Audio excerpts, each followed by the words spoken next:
naniniwala po kami ang salita ng Diyos ay libre hong binigay. Kaya libre ho namin ipapahayag. Gaya ho ng sinabi ho ng ating mga kasama, wala po kaming ibang pinapangaral kundi ang pangalan Jesus lamang. Ang siyang tagapagligtas, ang siyang pong mamamagitan sa Diyos, ang siyang pag-asa ng sangkatauhan, kaibigan. Sapagkat ang sabi ho ng Bible in Acts chapter 4 verse 12, neither their salvation in any other, for there is none other name under heaven given among men whereby we must be saved. Sabi ho sa Tagalog, walang kaligtasan kanino man, kapagkat wala pong pangalang ibinigay sa sinong ng langit maliban ho kay Jesus na sukat ikaligtas ng tao. Yan po ang sinasabi ng Bible. Ang pangalang Jesus lamang ang kaligtasan ho, mga kaibigan. Siya lamang po ang daan, ang katotohanan, at ang buhay. Walang sino mang pupunta sa Ama, maliban lamang na lumaan ka sa Kanya, kaibigan. Hindi ho tayo kayang iligtas ng relihiyon. Hindi rin tayo kayang iligtas ng aming leader sa simbahan. Hindi rin ho tayo kayang iligtas ng ating mga sariling gawa.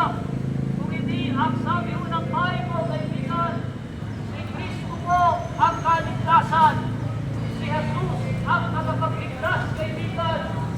Siya po ang daan sa Kanya kamanampalataya, kaibigan. Kay Yesu Kristo, kaibigan, sapagkat siya po ang namatay doon sa krus ng Kalbaryo.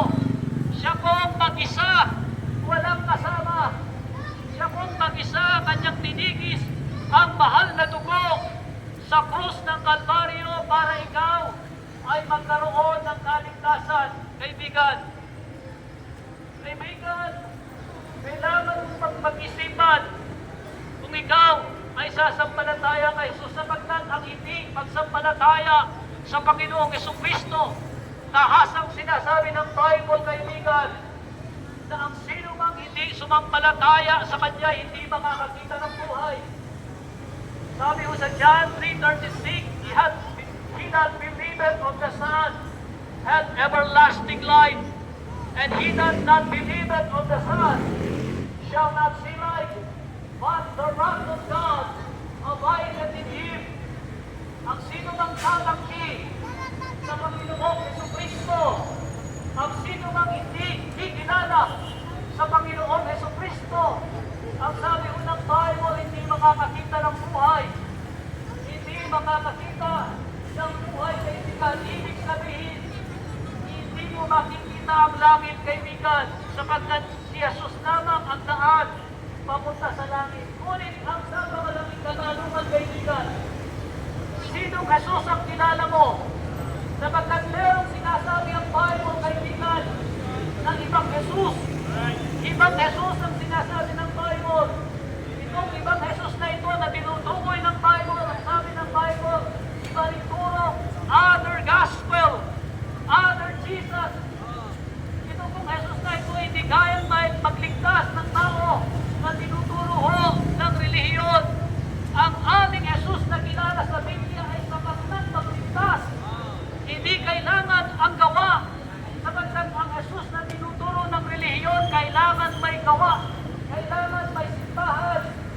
Kailangan ang sarili. Kailangan ang leader ng simbahan para maligtas. Hindi po yun ang Jesus na tinuturo ng Bible, kaibigan. Sapagkat ang Jesus ng Biblia ay sapat nang magligtas sa tao, kaibigan. Ang Jesus na tinuturo ng Bible, kaibigan, yung kung nakabayubay sa krus at kanyang sinabing, it is finished, kaibigan. Natapos na, kaibigan. Subalit ang relihiyon, ang Jesus na ipinipikilala sa inyo, kaibigan, isang tradisyon. Isang tradisyon lamang, kaibigan. Lumipas mo ang tinatawag na Semana Santa, kaibigan, naging tradisyon lamang. Ang pagkilala sa Panginoong Jesucristo, naging tradisyon lamang, naging kasiyahan lamang. Ang naging resulta ng okasyon na ito, kaibigan. Ito po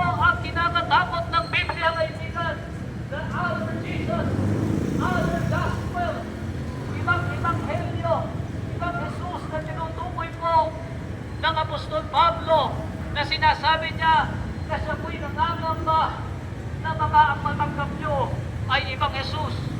Ang ibang Jesus na ito na tinuturo ng Bible o ng religion. Jesus na tao, Jesus na propeta, Jesus na hindi kayang magpintas. Kailangan merong simbahan, kailangan merong gawa, kailangan merong ang leader na simbahan. Kaibigan, pag-isipan mo kaibigan, sapagkat ang sabi ng Panginoon, nung siya po'y nabubuhay dito sa mundong ito, sabi ng John chapter 8 verse 24, "If you believe not that I am He, ye shall die in your sin." Kung hindi mo siya nakikilala ng lubusan, ang sabi ho ng Panginoon, ikaw ay mamamatay sa kasalanan mo, kaibigan. Kaya ho niya sinabing mamamatay ka sa kasalanan kung hindi mo siya kilala ng lubusan, kaibigan. Sapagkat ang Jesus, kaibigan, na sinasabi ng Bible ay sapat na nga na magligtas. Ngunit sinasamahan mo ng gawa, sinasamahan mo ng simbahan, sinasamahan mo ng relihiyon para maligtas, kaibigan. Ang sabi ng Bible in Acts 16:31, "Believe on the Lord Jesus Christ, and thou shalt be saved." Sumampalataya ka sa Panginoong Jesucristo. Ito ay sapat na para ikaw ay magkaroon ng buhay na walang hanggan. Kaibigan, hindi mo kayang iligtas ang iyong sarili. Kaibigan, hindi mo kayang idala ang buhay mo sa langit, ang iyong kaluluwa. Hindi mo kayang idala doon sa langit, kaibigan. Kailangan mo ng tagapagligtas. Kailangan mo ang totoong Jesus, kaibigan. Kailangan mo ng isang tagapagligtas. Walang iba, kundi ang Panginoon lamang, Jesucristo, ay sapat na, kaibigan, na magligtas, kaibigan. Sapagkat ang dahilan kung bakit hindi mo kayang iligtas ang iyong sarili. Sabi ng Bible sa Romans chapter 3, in verse 23, "For all have sinned and come short of the glory of God." Sapagkat ang lahat ay nagkasala at hindi maabot sa kalwalhatian ng Diyos. Romans chapter 3 verse 10, "It is written, there is none righteous, no, not one." Walang matuwid. Hindi ka matuwid sa harapan ng Diyos, kaibigan. Hindi ka matuwid sa harapan ng Diyos. Yan po ang sinasabi ng Bible. Kaya nga, ang kabayaran ng kasalanan ay kamatayan. For the wages of sin is death. Ang sabi ho ng Romans chapter 6 verse 23, kaibigan, ang kasalanan mo yan na kaligtasan mo ay magbabayad ng tinatawag na kamatayan, kaibigan. Ang kamatayan na ito na tinutukoy ng Biblia ay dalawang klase, kaibigan. Ang kamatayang physical at ang kamatayang spiritual. Ang kamatayang physical, kaibigan, sa realidad ng buhay ay nakikita natin kung saan tayo ay idadala sa sementeryo, kaibigan. Tayo lahat ay mamamatay. Ngunit ang ikalawang kamatayan na tinutukoy ng Biblia, kaibigan, sabi ho ng Revelations 20 verse 14, "Death and hell were cast into the lake of fire. This is the second death." Ang kamatayan at ang impyerno, ihahagis mo sa dagat-dagatang apoy. Ito ang ikalawang kamatayan. Kaibigan, hindi lamang isa ang kamatayan. Kung alam mo sa sarili mo, isa lamang ang kamatayan, ang physical na kamatayan, ngunit nagkakamali ka. Ang Biblia, nahasang sinasabi ho niya, the second death, yun po yung tinatawag na hell, yung impyerno, kaibigan. Ito po yung tinatawag na second death na sinasabi ng Bible, kaibigan. Hindi kami nananakot, hindi ka namin tinatakot, ngunit ito po ang laman ng Biblia, kaibigan. Ito po ang nalaman ng Biblia, kaibigan. Ang Biblia ay ginagamit mga propesiya, mga babala, kaibigan, sa mga tao, hindi para gawing business. Maraming relihiyon, ang Biblia ito ay ginawa na lamang business. Nagpayaman, nagmalaki ng mga simbahan, ngunit ang totoong turo ng Biblia, kaibigan, na hindi turuturo, kaibigan. Sapagkat ang tunay na katuruan ng Biblia, yung kung paano ang kaluluwa mo, saan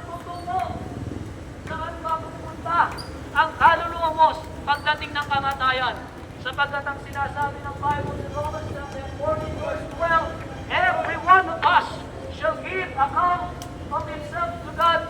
Darating sa iyo ang kamatayan, kaibigan, haharap ka sa Diyos. Ang sabi ng Bible, bawat isa sa atin ay haharap sa Diyos upang magbigay sulit sa Kanya. Yan po ang sinasabi niya. At ang sabi po ng Bible in Hebrews 9:27, "Thus it is appointed unto men once to die, but after this the judgment." Hatulan ka, kaibigan, after mong mamatay, ang sabi ng Bible. After death, kaibigan. But after this, the judgment.